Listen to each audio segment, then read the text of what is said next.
আজকে 17তম পর্ব। হ্যাঁ, বিগত দিন পর্যন্ত আমরা 16তম পর্ব শেষ করে এসেছি, যেখানে আমরা মেরাজে রাসূলুল্লাহ সাল্লাল্লাহু আলাইহি ওয়াসাল্লামের সাথে কী ঘটনা ঘটেছিল তা আমরা খুব সুন্দরভাবে অনুধাবন করেছি, বুঝেছি। রাসূলুল্লাহ সাল্লাল্লাহু আলাইহি ওয়াসাল্লাম মেরাজ থেকে 50 ওয়াক্ত সালাত তথা এই উম্মতের জন্য 5 ওয়াক্ত সালাতকে নিয়ে হাজির হয়ে গেলেন। রাসূলুল্লাহ সাল্লাল্লাহু আলাইহি ওয়াসাল্লাম এর যে মেরাজ হয়েছিল তা ছিল প্রথমে মক্কা থেকে বাইতুল মাকদাস পর্যন্ত, তারপরে সেখান থেকে ঊর্ধ্ব গগনে। বাইতুল মাকদাস থেকে মক্কার যাতায়াতের যে দূরত্ব তা যদি উট কিংবা ঘোড়ায় করে মানুষ যায় তাহলে প্রায় 2 মাসের উপরে সময় লাগবে। রাসূলুল্লাহ সাল্লাল্লাহু আলাইহি ওয়াসাল্লামকে জিবরাইল আলাইহিস সালাম বিশেষ এক বাহন বোরাকের মাধ্যমে নিয়ে গিয়েছিলেন। আল্লাহ সুবহানাহু ওয়া তাআলার এই পৃথিবীটা রহস্যতে ঘেরা। সাধারণ মানুষের মাথায় সব কিছু আসবে এমনটা নয়, বরং অনেক কিছু যেগুলো আমাদের কাছে আনন্যাচারাল মনে হয় সেগুলো কিন্তু নবী রাসূলদের কাছে অনেকটাই স্বাভাবিক। কথাগুলো এইভাবে বলছি, এর পেছনে কারণ হচ্ছে রাসূলুল্লাহ সাল্লাল্লাহু আলাইহি ওয়াসাল্লাম যখন মিরাজ থেকে ফিরে আসলেন তখন সকালবেলায় উঠে তিনি বলতে লাগলেন যে তিনি মক্কায় শুয়েছিলেন, সেখান থেকে বাইতুল মুকাদ্দাস গিয়েছেন, সেখান থেকে সিদরাতুল মুনতাহা পর্যন্ত এইভাবে তিনি তার জার্নির বর্ণনা জাতির সামনে বলতে লাগলেন। তখন মক্কাবাসী একেবারে ঠাট্টা বিদ্রুপের স্বরে রাসূলুল্লাহ সাল্লাল্লাহু আলাইহি ওয়াসাল্লামকে নিয়ে হাসির ফোয়ারা যেন উড়ে গেল তাদের মধ্যে। নানানভাবে অপদস্থ অপমানিত তারা তো তাকে করে আসছেই বরাবর, কিন্তু এই ঘটনা শুনে সবাই একেবারে হি হি করে হাসতে লাগলো।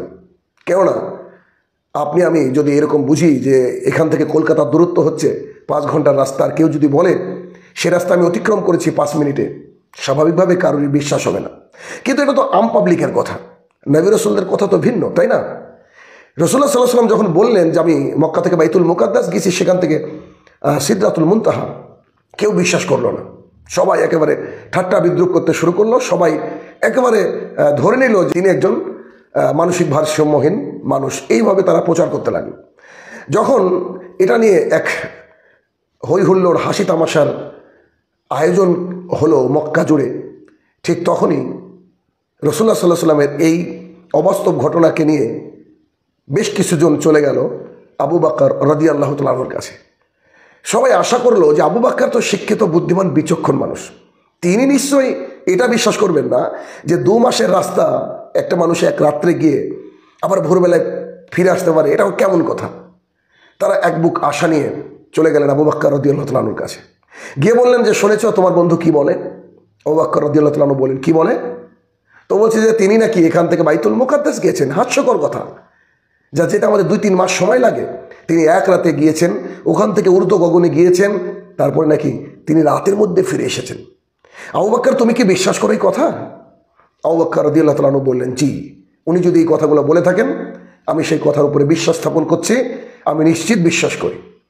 সবাই আবু বকর রাদিয়াল্লাহু তাআলা আনহুর এই কথা শুনে অবাক হয়ে গেল। তিনারা বলতে লাগলেন যে তুমি তো শিক্ষিত বুদ্ধিমান মানুষ, ভাবতাম তুমিও এই অবাস্তব জিনিসকে বিশ্বাস করো। আবু বকর রাদিয়াল্লাহু তাআলা আনহু বললেন, শুধু এটা নয়, বরং এর চেয়ে আমি আরও বড় কিছু বিশ্বাস করি।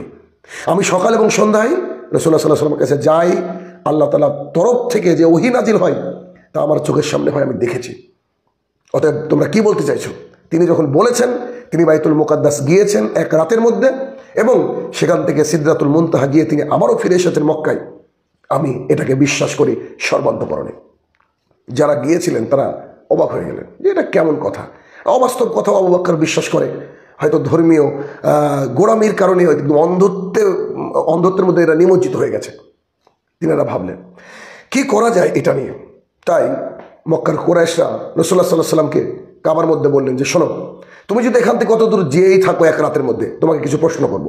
বেশ কিছু অবান্তর প্রশ্ন তারা শুরু করেছেন করতে। যেমন বলো তো বাইতুল মুকাদ্দাসের গেট কটা, বাইতুল মুকাদ্দাসের কটা স্টেপ রয়েছে, বাইতুল মুকাদ্দাস দেখতে কেমন, বাইতুল মুকাদ্দাসের জানালা কটা, তার পাশে কি রয়েছে।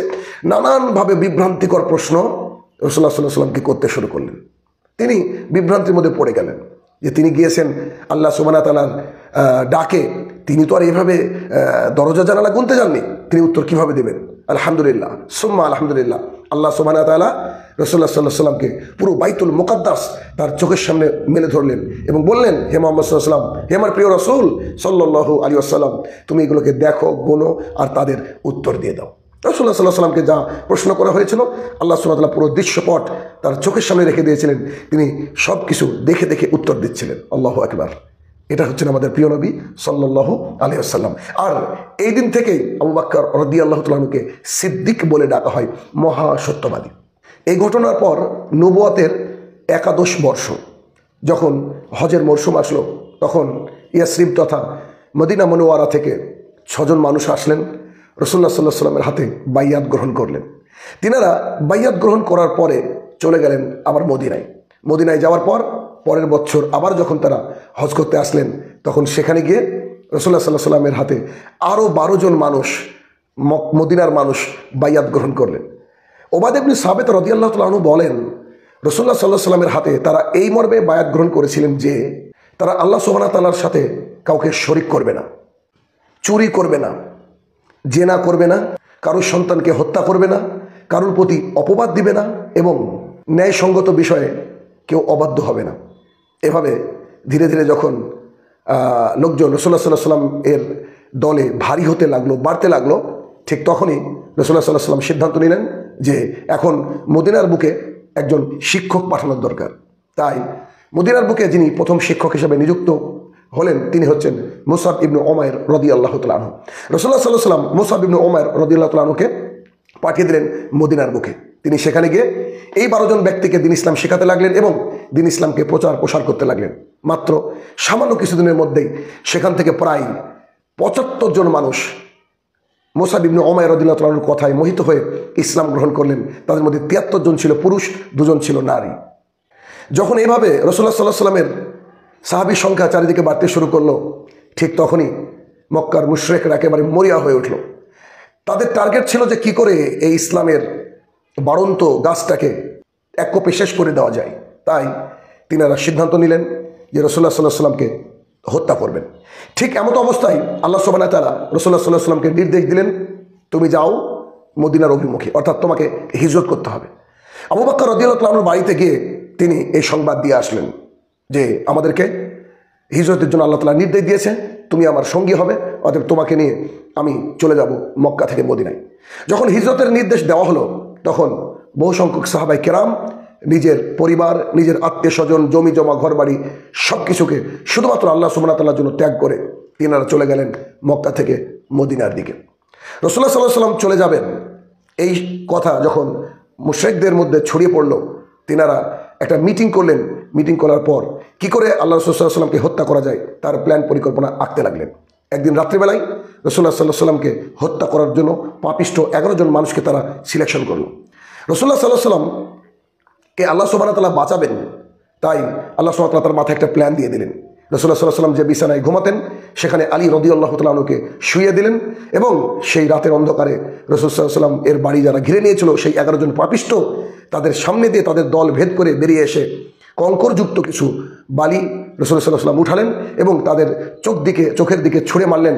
সঙ্গে সঙ্গে তারা চোখে লেগে তারা আর কিছু দেখতে পেলেন না। রাসূলুল্লাহ সাল্লাল্লাহু আলাইহি ওয়াসাল্লাম সেখান থেকে বেরিয়ে গেলেন। এই আয়াত আল্লাহ সুবহানাহু ওয়া তাআলা কোরআনুল কারীমের মধ্যে বলেছে যে তারাও প্ল্যান করেছিল, কিন্তু উত্তম প্ল্যানকারী হচ্ছে আল্লাহ সুবহানাহু ওয়া তাআলা। এভাবে আল্লাহ সুবহানাহু ওয়া তাআলা রাসূলুল্লাহ সাল্লাল্লাহু আলাইহি ওয়াসাল্লামকে হেফাজত করেছিলেন, বাঁচিয়েছিলেন। আবু বকর রাদিয়াল্লাহু তাআলা আনহু এবং মুহাম্মদ সাল্লাল্লাহু আলাইহি ওয়াসাল্লাম যখন যাচ্ছিলেন সে ঘটনা আমরা হাদিস থেকে স্পষ্ট পেয়ে যাই। বুখারী মুসলিমের হাদিস দেখলে আমরা বুঝতে পারবো। বারা ইবনে আযিব রাদিয়াল্লাহু তাআলা আনহু তার পিতা থেকে বর্ণনা করেন, আযিব রাদিয়াল্লাহু তাআলা আনহু একবার জিজ্ঞাসা করেছেন যে হে আবু বকর রাদিয়াল্লাহু তাআলা আনহু, তুমি এবং মুহাম্মদ সাল্লাল্লাহু আলাইহি ওয়াসাল্লাম যখন গিয়েছিলে এই মক্কা থেকে মদিনায়, সে ঘটনা আমাদের সামনে বর্ণনা করো, আমাদের সামনে বলো। তখন আবু বকর রাদিয়াল্লাহু তাআলা আনহু বলছেন, আমি এবং আমার মুহাম্মদ সাল্লাল্লাহু আলাইহি ওয়াসাল্লাম, আমার প্রিয় নবী, আমার প্রিয় সাথী, আমরা এখান থেকে বেরিয়ে গেলাম। চলতে চলতে দ্বীপ প্রহর গড়িয়ে যখন বিকাল হয়ে গেল তখন আমরা একটা বিশাল বড় পাথরের চাই দেখতে পেলাম, একটা পাহাড় দেখতে পেলাম। সেই পাহাড়ের তলদেশে আমি একটু জায়গা করলাম রাসূলুল্লাহ সাল্লাল্লাহু আলাইহি ওয়াসাল্লাম যাতে করে বিশ্রাম করতে পারে। রাসূলুল্লাহ সাল্লাল্লাহু আলাইহি ওয়াসাল্লাম সেখানে একটা বিছানা তৈরি করে দিলাম চাদর দিয়ে। রাসূলুল্লাহ সাল্লাল্লাহু আলাইহি ওয়াসাল্লাম সেখানে শুয়ে পড়লেন। আমি বাইরের দিকে পাহারা দিতে লাগলাম আর দেখতে লাগলাম যে বাইরে কাউকে পাই কিনা।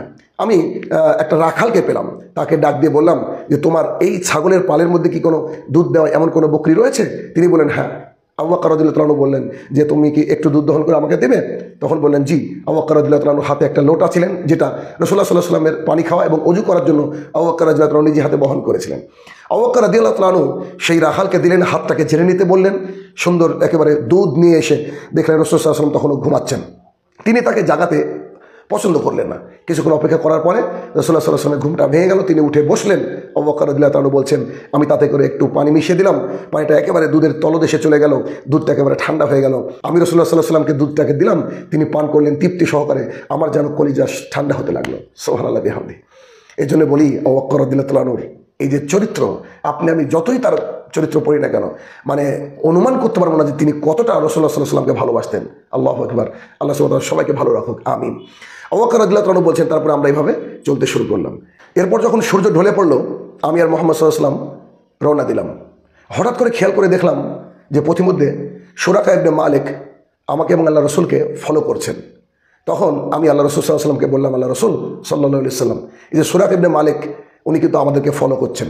তখন রাসূল সাল্লাল্লাহু আলাইহি ওয়াসাল্লাম বললেন, আবু বকর তুমি টেনশন করিও না, এখানে আমি তুমি এবং আল্লাহ সুবহানাহু ওয়া তাআলা রয়েছে, অতএব সে আমাদেরকে দেখতে পাবে না। এই কথা বলে তিনি আল্লাহ সুবহানাহু ওয়া তাআলার কাছে সুরাকা ইবনে মালিকের জন্য বদদুয়া করলেন। সুরাকা ইবনে মালিক যে ঘোড়াটার উপরে চড়েছিলেন, সেই ঘোড়াটা সহ বুক পর্যন্ত আল্লাহ সুবহানাহু ওয়া তাআলা তাকে মাটির মধ্যে ধসিয়ে দিলেন। তখন তিনি ছটফট করে রাসূলুল্লাহ সাল্লাল্লাহু আলাইহি ওয়াসাল্লামকে বলতে লাগলেন, নিশ্চয়ই আপনি আমার জন্য বদদুয়া করেছেন, আপনাদের জন্য তো আল্লাহ সুবহানাহু ওয়া তাআলা হেফাজত করি, অতএব আপনি আমাকে মুক্ত করে দিন। আল্লাহু আকবার। তখন রাসূলুল্লাহ সাল্লাল্লাহু আলাইহি ওয়াসাল্লাম আল্লাহ তাআলার কাছে দোয়া করলেন এবং আল্লাহ সুবহানাহু ওয়া তাআলা সুরাকা ইবনে মালিককে মুক্ত করে দিলেন। মুক্ত করে দেওয়ার পর তিনি বললেন, আমি প্রতিশ্রুতি করছি যারা আপনাকে খুঁজতে আসবে তাদেরকে আমি পথকে ডাইভার্ট করে দেবো, তাদেরকে আমি বলতে থাকবো যে না, আল্লাহ রাসূল এই রাস্তায় যায়নি।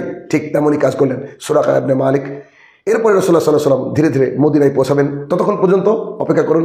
আল্লাহ সুবহানাহু ওয়া তাআলা আমাদেরকে সুস্থ রাখুক। আগামী পর্বে আমরা দেখব মদিনার জীবন কেমন ছিল রাসূলুল্লাহ সাল্লাল্লাহু আলাইহি ওয়াসাল্লামের।